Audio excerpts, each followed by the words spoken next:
So today I'm going to do something a little different. I have a habit, good or bad, I'm not going to put context to it, of having a very similar type of guest on my podcast. We generally have marketers, entrepreneurs, executives. But the one thing that I've really started to notice as I have all these different conversations, there's other common threads that exist besides the kind of work people do. And it's really more about how we think, how we operate, how we communicate, how we try and grow, both as individuals and part of a team. I've been connected to my guest today virtually for quite some time, and it wasn't until a number of weeks ago that we had our first, still sort of virtual, but real life interaction. Cindy Wahler is with me today. Cindy is a leadership consultant, someone I've never had the privilege of working with directly, but through my network and through the things that I've seen her post and contribute to the ecosystem, I'm like, one day I have to have Cindy on the podcast. Well, today is all of our lucky days. She is a contributor to Forbes, to Huffington Post, CNN. She's written a book, 20 Effective Habits for Mastery at Work. It's a great word, mastery. Consulting to CEOs, boards, EVPs, really all about how we get the most out of ourselves. And I'll let Cindy talk a little bit more directly. But Cindy, welcome to the podcast today. Thank you, Corby, and an absolute pleasure to be here. And I'm delighted, as you say, that finally we're chatting directly with one another as we followed each other over our careers. So maybe you can do a better job than I did, but what is the brief elevator pitch of who you are? So I help leaders get better. And so my background is around helping elevate talent, building the talent pipeline, building succession. And primarily I work with two groups of employees. So those who are deemed as emerging leaders or high potentials and aspire to be executive ranks, and as well as those who are already at executive level and need to enhance some of their leadership skills. And it's usually around partnering, stakeholdering, how to build alignment. I'm sure the question that I want to ask, but I won't ask, is something like, so who's the worst you've ever had to deal with and help them get out of the bottom? But we won't go there. I think that... You can if you like. No. You can if you like. I think... I invite you, now that you tease me. Okay, let's ask it. I mean, and maybe it's not an individual, but it's a type of role or a personality. Where are the challenges? I think the challenges are twofold. For those individuals who lack self-awareness and have a very different perception of themselves than everybody else. So they have a leadership brand. And when we talk about leadership brand, it's not about what you think of yourself. It's how everybody else thinks of you. So what do people say about you when you're not in the room? So for those individuals who have limited self-awareness, those types of clients are challenging, because how do you create self-awareness in a way that's not threatening? And then probably the other group is those who are narcissistic, highly arrogant, love their reflection, and think that they are the smartest person in the room. Those are also very difficult scenarios because they're usually not open to feedback and are threatened. And I did have one client who said to me on our very first meeting, Cindy, if it's anybody who should be coaching anybody, it's I should be coaching you. And so this was within the first probably 5 minutes of our meet and greet. And needless to say, I went back to the executive sponsor and I thought, maybe this is not the best investment of your coaching dollars. It's interesting to think about the correlation. Often the concept of power in people's positions, meaning they're the ones that feel that they can make the decision, often comes with that notion of maybe a lack of the self-awareness of how other people might actually perceive them. Is that something that you see common? Yes, it is common, Corby. You're right. And, successful leaders all have, I think, a number of attributes. And one of them is to have a sense of humility and humbleness, to be able to say that I don't have all the answers, that I've made mistakes, that I am human, I'm vulnerable, and I try to surround myself with people who teach me as well. So let's take it a little bit beyond the individual. One of the things that I talk about quite often in my interviews on the podcast is really that as leaders, it's really easy for us to focus on the things that aren't working. So in our business, whether it's culture, results, our team, the organization itself, we tend to in my opinion anyway, put all of our, or a lot of our focus in terms of resource availability, so people, time, money, against fixing things that aren't really working. And the risk in that is that you forget about the notion of continuous improvement. And whether that's, again, evolving your own leadership skills because you're focusing on fixing that things that other people are actually willing to tell you are problems with your leadership, whether it's simply thinking about things in your job and the things that are going to get you the biggest bonus at the end of the year, you're going to naturally tend to try and resolve the things that are going to fix those kinds of gaps. But when we take our eye off of the continuous improvement cycle, sometimes we risk getting leapfrogged or passed over by competitors, by other team members, by really anyone. Let's talk about that at the individual level. Does that kind of concept exist when you talk about personal development? Because, one of the things that I often face, and we'll talk about it a little more based on our conversation of this imposter syndrome, I think to myself, well, hold on, is that, or is there something else, or is there someone else, or is there some factor I can't see that's holding me back? How do I fix myself? How do you associate the individual growth to this notion of focusing on continuous improvement? Wow, what a great question. I'm not sure I've even been asked that question before, Corby. So thank you for that. And I think, first off, if we look at not the entire employee population, but a majority of the employees are high achievers in the first place. And so we are hard on ourselves, and the bar is set high, whether it's through our managing sponsors, whether it's through executives that we're accountable to, or our manager. And so we are thinking about, how do I make a contribution? Am I good enough? Am I, as you say, going to be recognized? Will I get the bonus, the comp that I deserve? Will I get the promotion? And how will I stand out and make a difference? Because we talk about what it means to work hard, and I would say that most people work hard. So how do you differentiate yourself? And so, as you suggest, it's about, how do I add value? And it may be about not necessarily only fixing things that are broken, but at least how do I improve, enhance? So that other term that I used, which I think people throw around these days quite easily, is this concept of imposter syndrome. You're an expert, I guess, in that area. How do you define it that all of us can understand? So it means that people who suffer from imposter syndrome have feelings of self-doubt. So there's a lot of negative self-talk.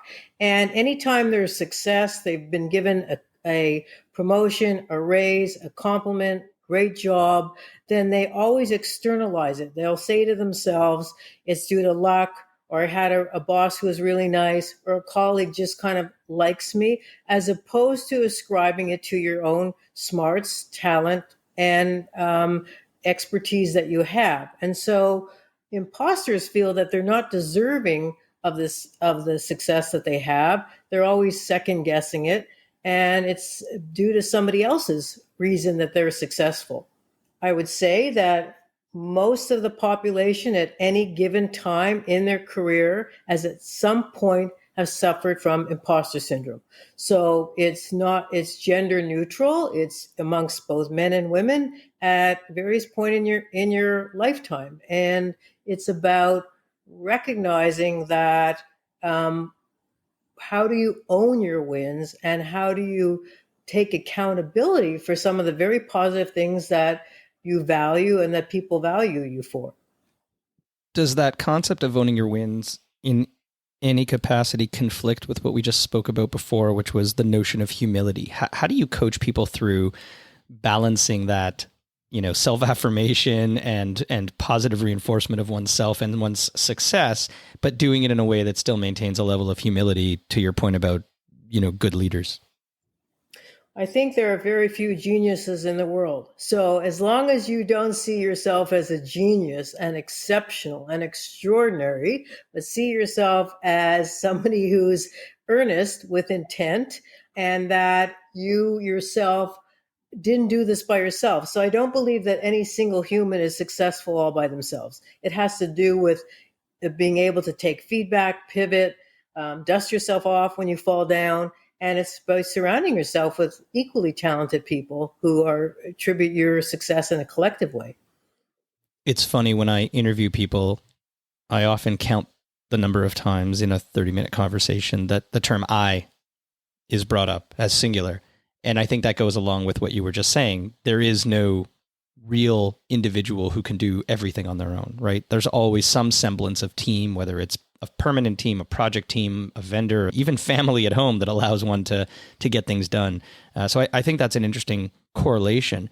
To continue down that theme, though, outside of having that balance of humility, but confidence to own your wins the way you say, I think there's this other notion that we talked about before that really comes down to having other people being willing to put their own neck on the line to celebrate your wins. And I've always referred to that as advocacy, or having an advocate inside of an organization or in your ecosystem, whether that's at a particular company or a vertical or an industry or whatever you're doing to sort of earn a living. What's the difference between that term of an advocate and maybe what a lot of organizations do by setting up internal mentor programs, right? Hey, we'll match you up and we'll get you a mentor and we'll do reverse mentoring. But I never hear the word advocate inside a company. Maybe give everyone a little definition of what that means. A terrific question, and you're right. There's a lot of confusion around the difference. So a mentor is somebody that's going to likely help you with a certain skill set that you want to achieve, whether it's presentation skills, whether it's your executive presence. Whereas an advocate, as you correctly said, Corby, is somebody that's willing to risk their own reputation, their own career, by actually putting a name forward and saying this individual, for example, Corby Fine, should be considered for a promotion or should be considered for a larger scope because I believe that he has the right talent and the right abilities to do it. So by risking your own reputation, you actually promote that person in a very specific and pointed way around why you feel that that individual is deserving of a new role, an expanded role, a more senior role. And I strongly believe that in any organization, regardless of the industry you're in, it's critical to have an advocate. If you don't have an advocate, then you probably are more invisible and you indirectly marginalize yourself. You need somebody at the table who's willing to be that voice. So how does one find their advocate inside of a large, complex, living organization? Terrific question. So first off, I think it's important to look at the track record of managers, of leaders, of bosses. Who actually has a track record of getting their employees or their other employees, doesn't have to be their direct report, around creating visibility, around creating a profile. So who does that? Who, as you say, we go back to the point around has humility and is able to say it's a team win, it's this individual's win. I was just there to help steward the team or the ship.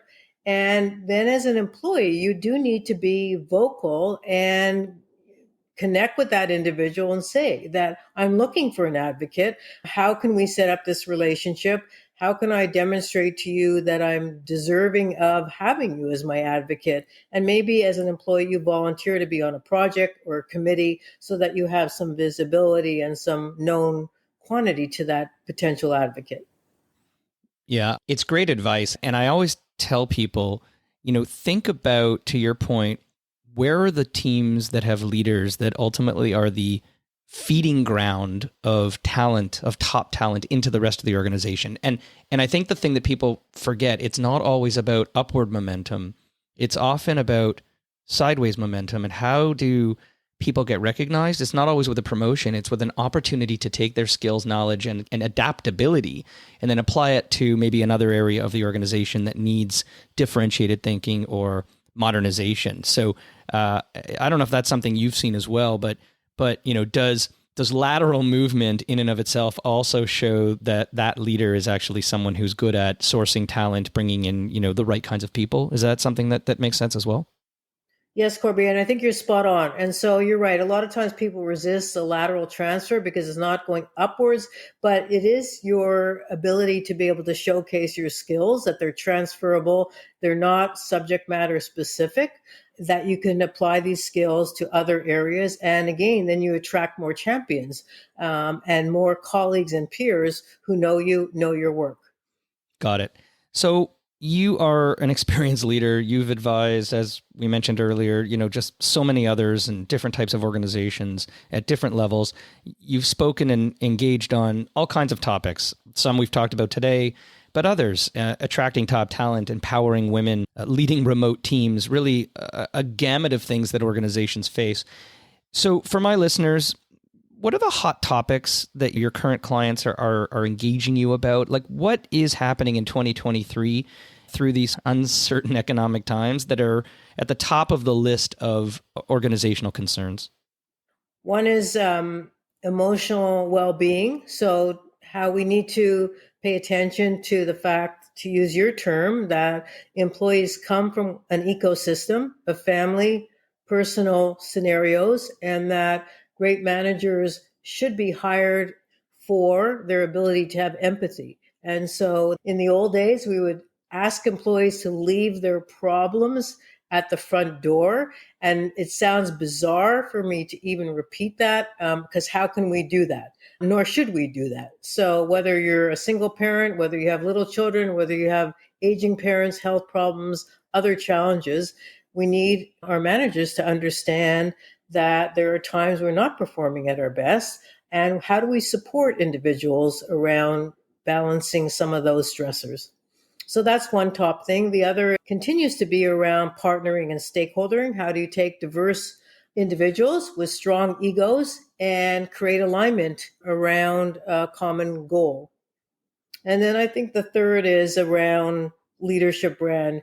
How can you combine, as we talked, the need to be humble, but with also being able to promote yourself so that you do get recognized for the efforts or how you differentiate yourself in the workplace?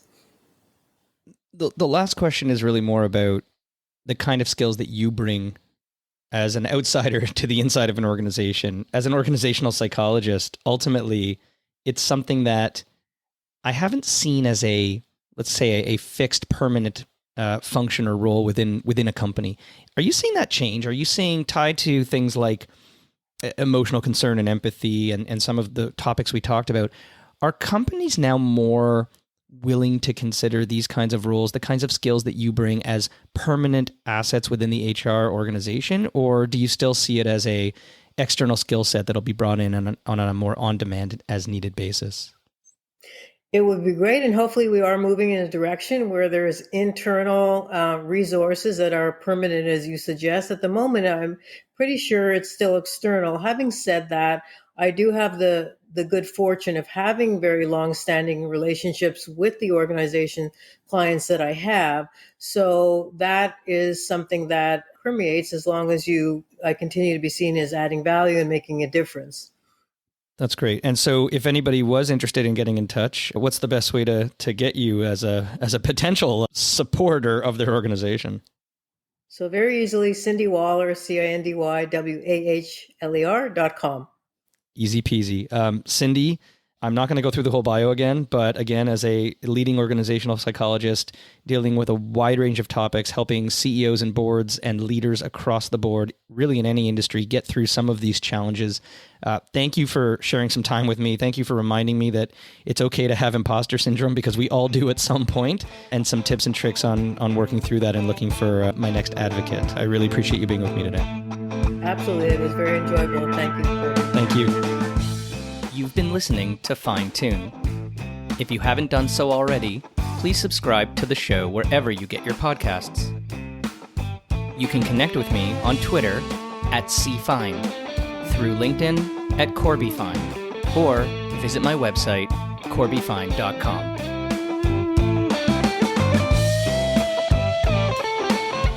Fine Tune is produced by me, Corby Fine.